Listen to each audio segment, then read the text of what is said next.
thì của mình xay là người một nhom hái món này đã đặt từ pra rồi nó nhìn thấy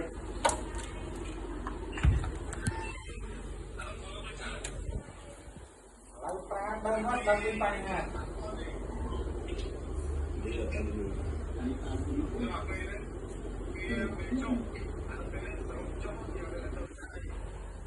rồi lấy tay trong hàng lấy món nó nhiều hơn hay là tay ha đâu con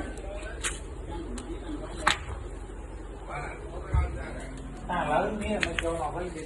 bó cái cho nên là cái đai thì mới thì ba cái đai tạo vì cái đai thì còn không nhau thì cái đai